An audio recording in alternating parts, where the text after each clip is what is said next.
Hello, this is Telmer and welcome to another video of the Redstone Scholar. In this video, I'll be showing you guys how to go and make another wart farm. This is what I put together, and this is the only way that I could think of that would work properly. I did think about using water streams initially, and I do actually use water streams to push everything into the center, and I'll show you how that works in a moment.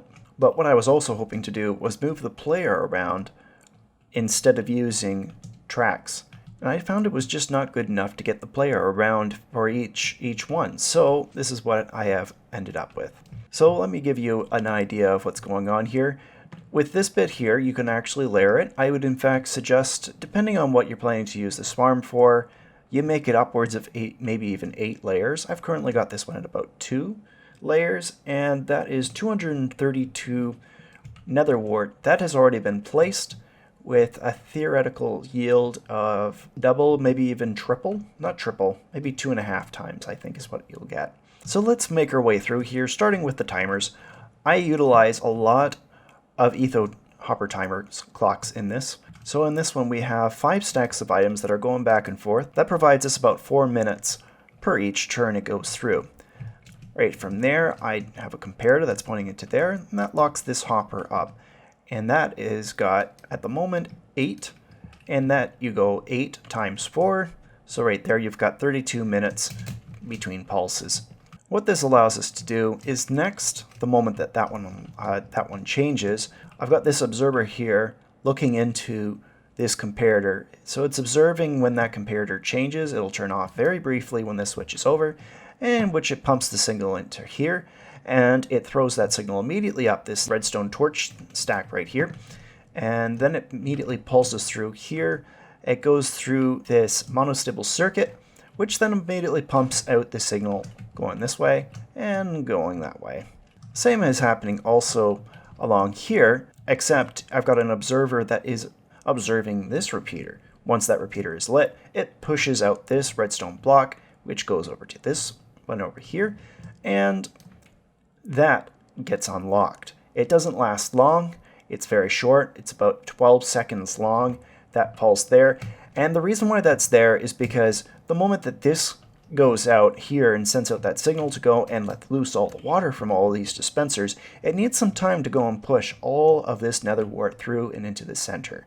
If you retract that too soon, you'll have the nether wart lying all over the place right there, which isn't great. That's why this has been implemented.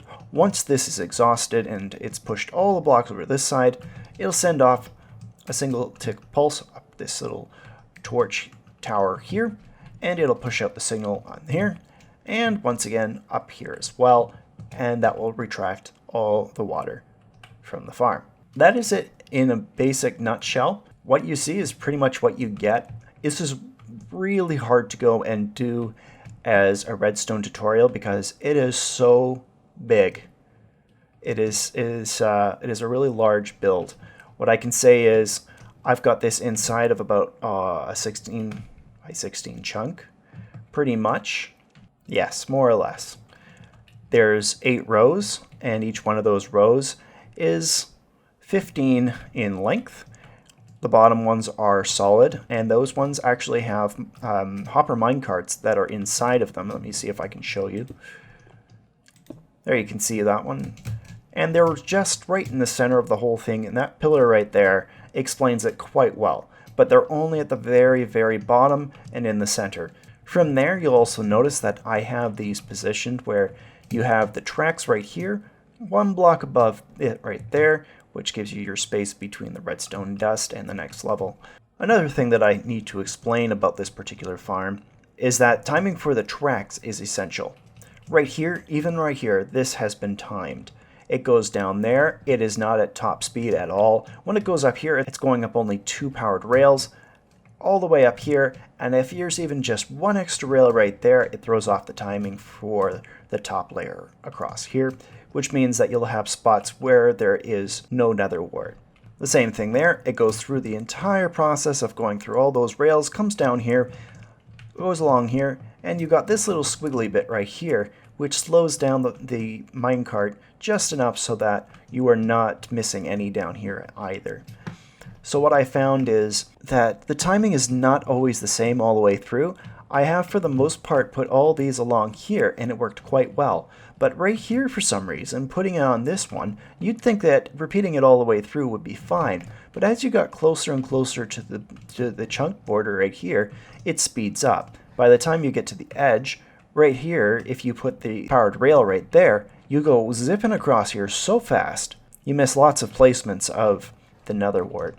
So finally, I did put a little bit of a pulse right here. It was not necessary, but just in case there was some sort of glitch or a bit of lag, it would pump it through, and then you go back up here, and right to here is where you will stop. Now that's another thing that you'll notice right here, and this is another part of this circuit. This right here is activated the moment all the water is retracted. And how I've done that is I've got an observer watching this little pulse right here go through.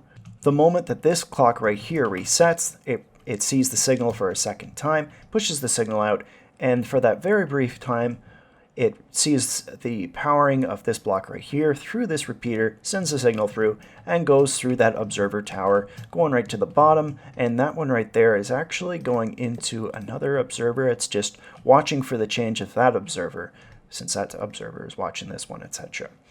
So that is how that is working right there. Let's see if I can demonstrate this for you. We'll pretend that this one's gone all the way through, and which being that this one is cleared out completely. So we're going to empty this one out. We'll get ourselves on here. Ah, did you hear that, guys?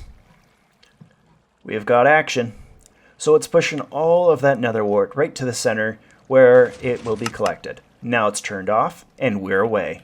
Now, I completely forgot to go and get the Nether Wart in, which is stupid of me. Let's start this off. So as you can see, it does change between every single layer or level.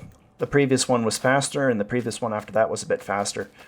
But I've got it perfectly timed enough at this point that it should be able to go and place one at every single location.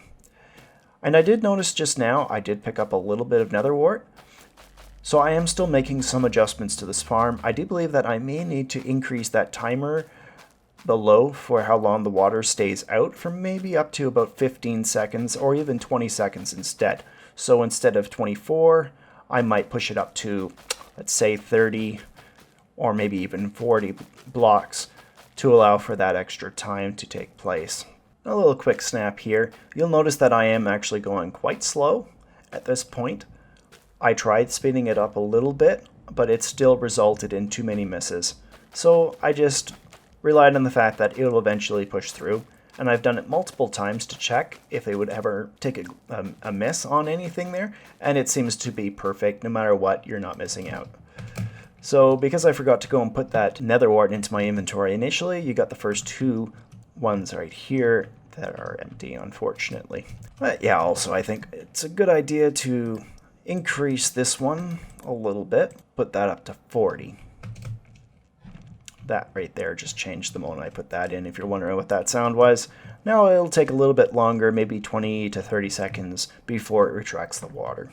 So I don't really think there's anything more to this build that I can show or demonstrate. It is actually a relatively simple build. The most complicated part of the entire build really is this little setup right here. And a lot of these are standard components or circuits that are very well known. You've got two etho hopper timer clocks right here, one going into the other, which is a very common method to go and use in builds for timers. You've got an observer watching the comparator right there, another observer, this little thing right here that toggles back and forth to go and enable and disable this clock, which is once again another etho hopper timer. And then you just got a bit of a circuit here. What I think I'll do is I'll make this available in the link in the description so that you guys can log into this world and take a look at it yourselves. If you guys have any questions, please leave it in the comments and I'll try my best to answer it. But thank you guys all for watching another video on the Redstone Scholar. If you guys like the video, please do leave a like, and if you want to go and see more of my stuff, maybe you want to see my Nova Isle series or watch more of my Redstone Scholar tutorials, subscribe. See you guys all in another video. Bye!